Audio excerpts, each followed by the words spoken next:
Another anthology-esque, I'll say, series because that That's we true. we might be shifting with that, and we'll talk about that in a second. But Fargo season 4 also wrapped up this past Sunday. We talked about the first couple episodes, which were dropped on FX and FX on Hulu. I think we can say Noah Hawley is in complete command when he's behind the camera Hmm. for Fargo. You know, we can't say that for uh all of his films and TV shows, but Fargo he has a knack for, right? And I think season 4 is kind of in line with that, where this was a really strong season of television. You know, a lot of the same beats from past seasons. Tying threads together, having characters pop in and out and be really memorable and have some really memorable scenes. I think for me though, what made this season fall a bit short from other Fargo seasons was the the two main leads of Chris Rock and Jason Schwartzman just did not convince me of their roles, and Miscast. I think that left me feeling just a bit out of it, not totally as sucked in as I could have been.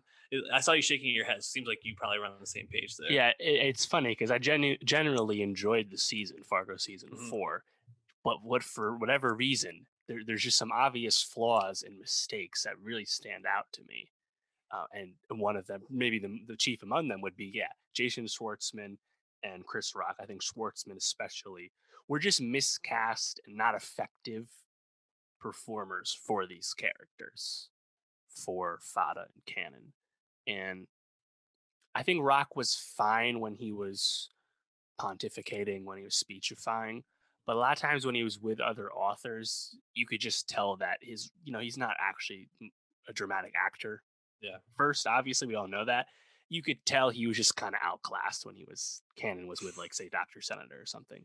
And yeah, Schwartzman was more about just the energy he was bringing as a performer just didn't feel authentic to the character he was supposed to be portraying. Like the fall from grace that happens at the end for him made plenty of sense, but I actually never understood why he commanded any respect or power from the jump. He just did not feel like and I'm sure that was kind of the point. That was what the character was, but it was just a little off, like in terms of the energy Schwartzman was bringing. And like, I was happy to see him try something new, but I don't think he was a good choice in the end. yeah. With Schwartzman, I kept thinking about the clothes he wore, right? And he always was wearing these like almost oversized type like suits and like coats, and Hmm. I think that was probably a visual decision to like make him almost look like he didn't fit the role in a lot of senses. While all these other Italian gangsters had these very fine and like well cut suits, and he like you said he just didn't fit. But I also feel like Schwartzman just something. I guess I've never really been a huge Jason Schwartzman fan. Now that I think about it, I mostly know him from the Wes Anderson films, Same. and um, you know he's hit or miss in those for me. But it just felt like they took a swing with these castings and they didn't totally hit. Rock, I agree. I was a little more on board with, and depending on who he was in the scene with, I think he held his own. But like you said, when he was in the same scene as like Glenn Turman, it's like yeah, it's no comparison, No. And actually, that was probably the biggest loss of the season for me was Doctor Senator because Yeah. I mean, first of all, his death, that whole scene is incredibly well done, dramatic. His final speech is just so biting and like such an awesome way for the character to go out, but then I was like, "Oh, we don't get any more Doctor Senator anymore. Like this Yeah. sucks." And that kind of leads me to one of the other notable flaws. Is this actually was probably the first time Fargo felt less tight in Mm, terms of the plotting, and it's notable because when the virus happened and they stopped just short of finishing the season before they had to shut down production. Hawley successfully campaigned to recut the episodes and kind of Frankenstein an 11th episode onto the end of the season. So as a result, the middle chapters kind of felt less straightforward. Like there was more flashbacks. There was almost more fluff, I guess you could say.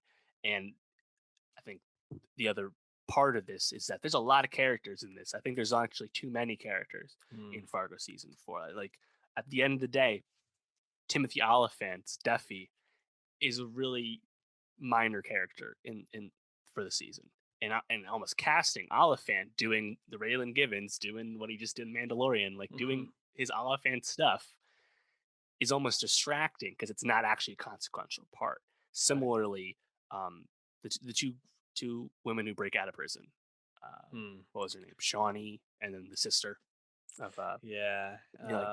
Rock's Zelmare and sister-in-law. Shawnee. Yes, they again ultimately not actually that important. I like the performances usually, but like it felt like the plot was just a little thick, and like as it started to wrap up at the end, I was getting more on board. But those middle chapters felt unnecessarily fat to me.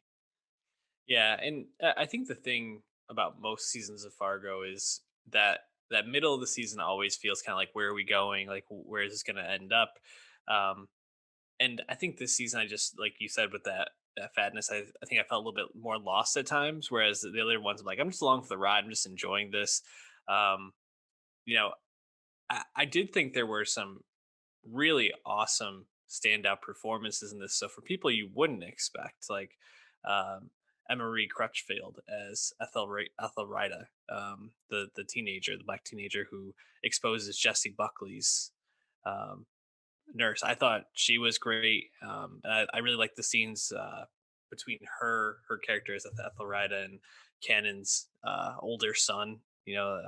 And then kind of how that kind of came to fruition with her delivering this ring, or uh, that could end the war. Like there, or I just thought that was really like interesting, kind of out of nowhere. But I really liked her performance. Um, I also really like the performance of Ben Whishaw in this, and I'm not saying I wouldn't expect him to be really good, but just a character who at the beginning I kind of felt like was going to be like a nothing, and ended up being probably my favorite of the season, honestly. Yeah, Wishaw was great as Rabbi Milligan, ultimately underused. Hmm. He's not in it as much as you'd like. Um, and of course, it's notable. Like probably the second or third time I heard the name, I was like, Milligan, huh? Got this black sun separated, huh? I wonder if that's Mike Milligan from season two. And it Mm, becomes incredibly obvious by like episode five. Like, oh yeah, there's yeah. Mike Milligan. Yep. And I'm like, like, is it an effective origin story for Mike Milligan? I don't even know, to be honest, because like, there's a huge gap still in between Satchel becoming Bokeem Woodbine, Hmm. but it was kind of a cool like Easter egg. That's how like Fargo seasons one, two, and four are quite well connected at this point, and that's just fun to know. But like again, speaking to these characters, right? Like you also have Gaetano showing up, giving a very over the top performance, which Hmm. I think actually gets better and more effective as Gaetano and Schwartzman become allies in earnest later in the Yep. season. But the one performance that definitely felt like it was part of a different show a lot of the times was Jesse Buckley Oh uh, yeah.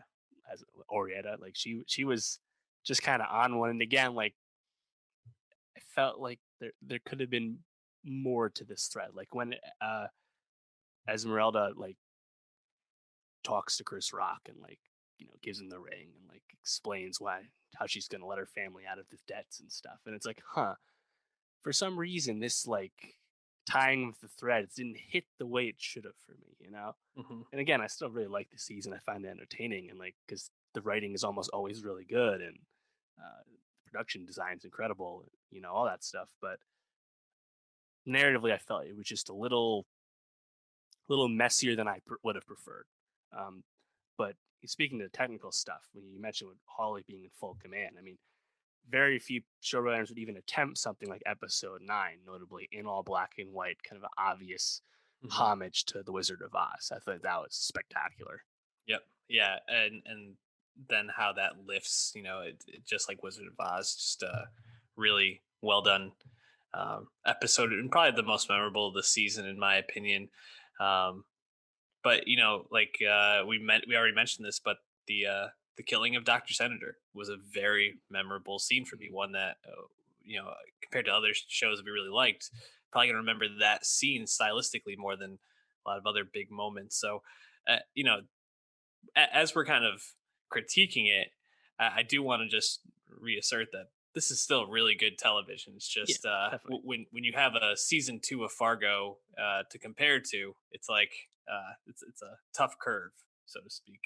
Um, and any other thoughts on this? I guess maybe we already mentioned what was her name, Ani and Zelmer. How did you feel about them as characters? I think they were fun, but ultimately didn't feel super consequential. I will say that shootout scene at the Hmm. train station was great. Part of that Yeah, is because Fargo season 4 is set in Kansas City, but notably was shot in and around Chicago. Meaning Union Station is, of course, the train station from The Untouchables, a very yeah. famous shootout scene. So that was awesome. I really liked that a lot. Yeah, you know, I was up and down with them at times. I really liked them. At times, I was like, uh, again, kind of feeling like they're from a different show at points for me. And then Zelmare kind of getting the, I don't know,